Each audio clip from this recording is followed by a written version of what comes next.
Halo, selamat datang di Otolog News. Ya, kita mencoba segmen baru untuk bahas berita seminggu ini ya. Iya, seminggu ini Seminggu apa? ini ya. Kejadian apa? Ya, kira-kira ada apa aja. Yang pertama tuh yang kemarin Dario datang ke mana? Launchingnya Xpeng ya. The Langham itu ada launching merek baru yaitu Xpeng atau ya apa nama Cinanya itu Xiaopeng. Oh. Nah, ya nanti ya lengkapnya kalian nonton aja di videonya, nanti gue kasih linknya di atas. Yang itu pasti ceritanya ya, mobil mewahnya itu ya, elektriknya itu ya. yang menariknya nggak hanya mewah, tapi mobil canggih banget itu. Canggih ya? Canggih. Itu kalau gue bilang, kalau BYD kan kayak Toyotanya listrik, nah ini gue bisa bilang kayak Teslanya dari timur lah. Makanya nggak kalah canggih, malah gue berani bilang bisa lebih canggih. Nah, makanya anggapnya nanti nontonnya videonya di atas. Ya. Yeah. Terus yang lagi panas-panasnya ini nih, yang katanya BMW menggugat BYD ya. Nah, itu kejadian juga agak rumit. Agak rumit sih, kalau baca beritanya. Jadi, tampaknya BMW itu di beberapa negara nuntut BYD. Nah, salah satu Indonesia. Indonesia tuh mereka yang kena itu BYD M6. Karena tahu sendiri, namanya M6. Karena M6 ya, jadi BMW itu kan punya line up M6, jadi udah pasti dipatenin. Cuman ya katanya ini menyalahi itulah patennya BMW kan, ceritanya begitu. Ya juga kalau yang untuk yang di luar itu Dolphin Mini. Nama Mini masalah. Yang terutama di Australia sih yang kena, yang Dolphin Mini itu. Ya karena mulai dipasarkan atau mulai didaftarkan lah. Iya. Jadi BMW merasa karena Mini itu punyanya dia, brandnya dia. Jadi pabrikan lain nggak boleh ada nama Mini gitu. Ya, tapi to be fair, menurut gua pribadi ya aneh aja, lucu aja. Iya aneh, makanya ini kan kayak apa kata sifat lah gua bilang. Iya.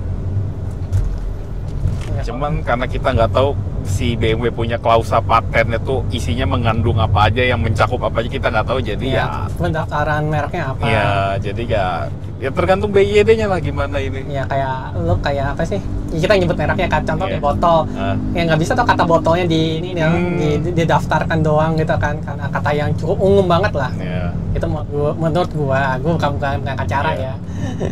Ya hanya pengacara BYD dan BMW yang tahu lah ya. Yang ngerti lah klausul-klausulnya. Sama ini ya, katanya Toyota itu nge-recall Agya Ayla. Ya, Agya Ayla juga Daihatsu. Race, ya Toyota Daihatsu nge-recall Agya Ayla, Race sama Rocky. Ya, itu karena bagian ECU-nya ada masalah. Nah, kita belum tahu sih, gue juga sendiri belum tahu secara detail masalahnya ya. Nah, yang pasti gue tahu di masa ECU katanya. ECU. Aduh, Toyota sama ini. Tapi setidaknya mereka merecall sih daripada diem-diem. Iya tuh, ngomong recall, gue jadi inget tuh kasus yang Innova tuh, yang orang heboh tuh. Innova yang katanya itu ya tie rod ya. Yang tie rodnya, yang bukan tie rod, tapi bagian ini lah, bagian apa steeringnya lah. Steering ya. Nah, makanya ada masalah itu juga. Gimana ya? Menurut gue bukan masalah gede sih, kalau menurut gue. Soalnya ya makanya selama kanan kiri, ada teman kita si Rama itu bilang sama kanan kirinya sama tuh nggak masalah. Mobilnya penting jangan lurus. Penting jangan lurus sebenarnya gitu loh. Cuma ini orang juga picky. Track recordnya tuh agak mencurigakan. Soalnya sebelumnya yang kena itu motor Piaggio sama mobil Nissan. Cuma gue lupa secara detail tuh kasusnya apa gitu ya? Kasus apa gue lupa. Tapi dia pernah nuntut dua perusahaan itu. Makanya ya jadi apakah ini pertanyaannya, apakah nih orang emang cari sensasi atau emang benar-benar concern? Gue sih nggak bisa ngejudge jujur ya. Cuman ya selama ini memang kerjaannya nuntut itu perusahaan ya. Iya, juga aneh. Semuanya ada banyak kejanggalan, gue bilang lah. Kayak dia udah tahu tuh mobil kurang bagus, dibeli lagi sama dia. dia beli 2 kali. Ya ceritanya mungkin mau ngebandingin kali ya. Iya, dia bikin cacat produk satu gitu. Oh iya, sama katanya akhirnya Jepang nutup orderan Nissan GT-R. Aduh, itu sedih sih. Akhirnya sih, tapi gimana ya? Gue takutin sama satu. Nissan GT-R jadi elektrik. Iya, GT-R jadi elektrik, kalau kan Nissan udah tutup duluan. Iya. Soalnya Ya, soalnya ini pembicaraan yang aku isi, kita sebelumnya kita bilang kan, Nissan sama Honda kan mau merger. Nah, ternyata nggak jadi. Udah 2 kali meeting tuh nggak jadi tuh. Katanya ya gara-gara Nissannya nggak mau, jadi Nissannya nggak mau jadi bawahnya Honda lah ceritanya. Iya, tapi Honda juga nggak mau kalau misalnya mesti ngurusin apa itu, masalahnya Nissan lah gitu.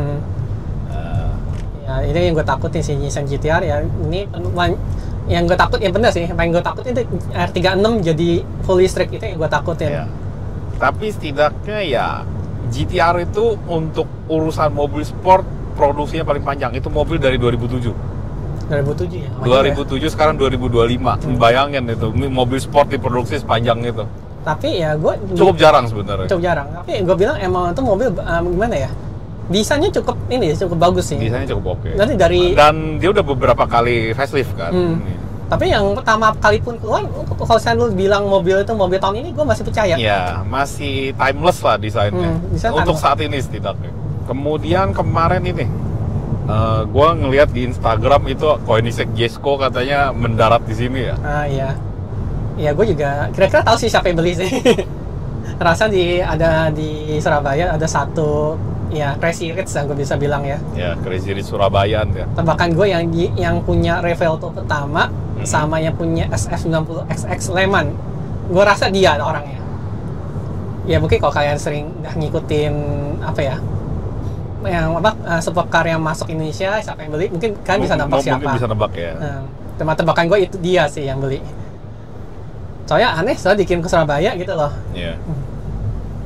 Cuman ya agak wow sih, karena Jesko itu termasuk mobil yang sebenarnya ya udah jelas mahal.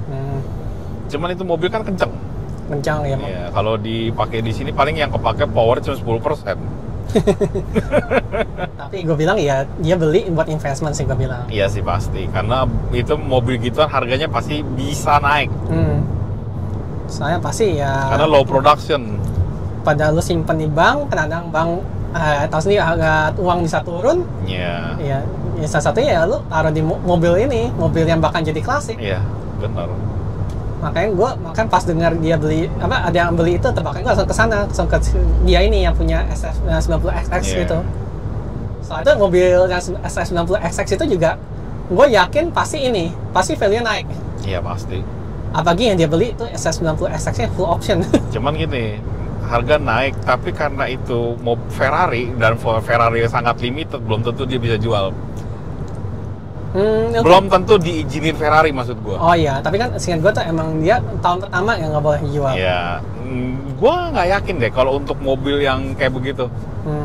Kalau untuk yang kayak 488 segala macam itu emang ketentuannya tahun pertama nggak boleh. Tapi kalau untuk yang super limited kayak gitu biasanya beda lagi aturan dari Ferrari. Tapi itu mungkin 10 tahun ke depan bisa lah dijual lah.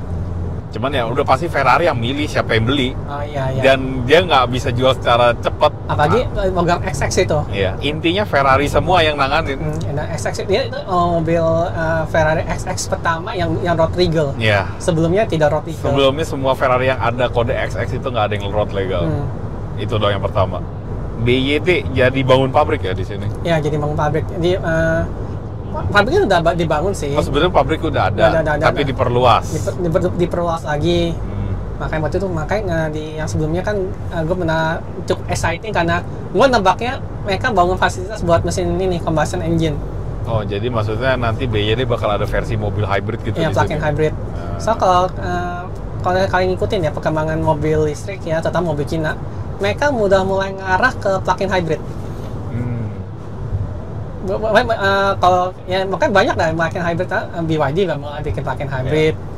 Apalagi bahkan banyak lah plug-in hybrid lah. Ya sebenarnya memang untuk Indonesia gue bilang yang cocok ya itu. Dan tampaknya di Cina juga sama sih. Karena bukan di Cina sebenarnya banyak itu stasiun pengisian baterai ya. Iya, tapi entah kenapa mereka mulai sedikit mundur dikit lah ke mungkin karena terlalu banyak mobil listrik ya. Jadi ngantri di mana-mana. Iya, itu kan jaraknya mobil listrik kan ngisinya lama. Iya, ngisinya lama. Paling cepat itu 40 menit kan ya? Ya 30 menit lah kalau sekarang 30 ya? 30 lah. Makanya gue nunggu si Lion yang plug-in hybrid tuh. Nah, kemarin kan kita datang ke IMS 2025 kan ya. itu tuh kayaknya hampir 60% ya mobil elektrik. Iya, hampir tahu. Pokoknya yang kita review. Yang pasti ya setengahnya adalah pasti ada. Paling gampang sih kita lihat yang combustion engine, Jayco combustion engine. Combustion engine. Apa lagi ya? GWM ada nggak kemarin? GWM nggak ada mobil baru. Oh ini Jetor tuh mesin combustion. Oh Jetor itu combustion. Ya hybrid lah ya. Enggak, Jetor kan dia combustion doang. Oh full combustion. Nah, jadi masih ada sih combustion. Tapi ya merek-merek baru ya hampir semuanya listrik semua. Listrik semua. Kan kalau pabrikan Jepang ya udah pasti masih banyak bensin ya. Ya ini nggak tahu mobil listrik kan gue ngerasa di Indonesia tuh cukup berhasil sih ini ya.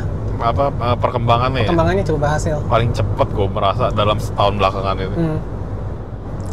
Ya apalagi gara-gara listrik bebas ganjil genap gue sih ya. Iya. Terus itu membantu sih, apalagi kan bebas pajak lah. Jadi insentif pajak mobil elektrik gimana jadi ya? Rasanya bakal dilanjutin. Pasang berkembang lebih luas lagi ke hybrid sama plug-in hybrid. Oh, jadi bakal hybrid dapat ya? Karena dulu kan wacana doang. Ya, karena bakalan nggak tahu sih. Semoga nggak jadi wacana lagi kali ini. Tapi nggak, ingat gue yang Kijang udah dapat, yang saya udah dapat. Dapat ya? Udah dapat. Makanya kan yang saya ini sempat naik dikit. Sekarang dengan potongan harganya hampir sama pas kayak gue beli, pas kayak keluar. Ya harganya sedikit turun lagi. Dan singkat gue yang dulu pernah beli dikasih duitnya dibalikin sama Astra. Oh, menarik. Tumben. Ya, untuk after sales service sama Astra tuh menurut gue satu paling bagus sih. Nah, sama yang lagi baru-baru ini gara-gara Amerika presiden baru katanya ngelarang mobil listrik Cina ya? Iya. Kenapa sih itu? Gua nggak tahu sih kalau itu ceritanya. Perang dagang aja sih. Oh, perang dagang. Ya udahlah. Ya juga, ya produksi mobil listrik di Amerika nggak bisa menuin pasar sendiri sih. Menurut gue mereka nggak bakalan terpengaruh apa-apa sih. Iya. Juga mobil Cina di pasar di Amerika mereka udah cukup juga. Iya, ini apalagi lu yang udah pernah ke Amerika, lu di sana bisa lihat kan mobil elektrik Cina gitu seberapa banyak. Hampir nggak ada. Nah itu dia. Mobil listrik ya di Amerika gua dulu, yang satu-satunya yang non Amerika cuma gue lihat itu cuma Ioniq 5. Yang non Cina? Ya enggak, yang non Amerika. Non Amerika. Non Amerika cuma Ioniq 5 doang. Yang lain semua mobil Amerika. Tapi yang mereka larang itu specifically mobil elektrik Cina kan? Iya. Ya makanya jadi Hyundai aman sebenarnya. Ya, gua rasa mereka takut sih, soalnya dari segi harga mobil Cina tuh ini banget ya. Oh iya, bersaing banget sih. Iya, harga tuh murah banget lah. Juga sekarang ya, gua ngerasa juga sekarang Eropa juga mulai sedikit tarik mundur soal yang full elektrik tuh tahun kapan 2035 ya? 2030. Katanya mereka kan 2030 mau going full elektrik kan, nggak boleh ada combustion engine lagi. Nah, mereka mulai sedikit tarik lagi kan? Iya, kayaknya mereka mulai mikir lagi deh. Gua rasa gara-gara ya mereka takut sama mobil Cina. Soalnya dulu mereka kan pas mereka ada aturan mereka pikir mereka bakal nguasain mobil listrik. Iya, karena kan kita tahu Audi, BMW, Mercedes, VW, ya, pokoknya itu semua bikin elektrik. Nah, terutama VW Group. Sejak Dieselgate, mereka berubah haluan kan. Banting setir jadi full listrik kan. Ya. Nah, emang waktu itu memang VW cukup mimpin sih. Ya. Untuk mobil listrik yang untuk massal lah gue bilang ya. Untuk mobil massal karena dulu udah banyak kan ID3 yang paling banyak itu. Ya, tiba-tiba Cina brot. Dua harga lebih murah, kualitas bagus loh sama mobil Cina ya. Kalau kalian masih mandang mobil Cina mobil murahan, ubah pandangan itu. Udah nggak zamannya lagi mobil Cina murahan. Yang gini, yang murahan ada, tapi yang berkualitas juga ada gitu. Tapi setidaknya lu kalau beli mobil Cina, lu dapat sesuai duit lo. Ya sih. Ya nggak usah jauh-jauh, contoh BYD M6 lah. BYD itu ya. Ya. Dengan harga segitu ngalahin Innova gue bilang. Gue liat yang Jayco bagus, build quality-nya, BYD juga masuk bagus. Nah, terutama yang kemarin Xpeng itu gue kaget banget, itu bagus banget. Oke, gue selalu pegang ya, aduh gila barang mahal. Berasa mahal gitu. Mahal semua. Oke, kira-kira untuk berita minggu ini cukup segini dulu. Mungkin kalau misalnya itu kita bisa sambung lagi di minggu depan ya. Sampai jumpa. Apakah Anda sering lemas karena kerja seharian hingga malam tak ada energi? Sponsor video kali ini Goliath dapat membantu Anda. Berkat bahan alami dari pasak bumi dan rujak polo, Goliath dapat memberikan Anda energi dari pagi hingga malam. Selain itu, Goliath juga dapat meredakan stres dan meningkatkan massa otot ketika Anda berolahraga. Goliath dapat dibeli di official store Esa Mulia di Shopee atau scan QR code di layar Anda.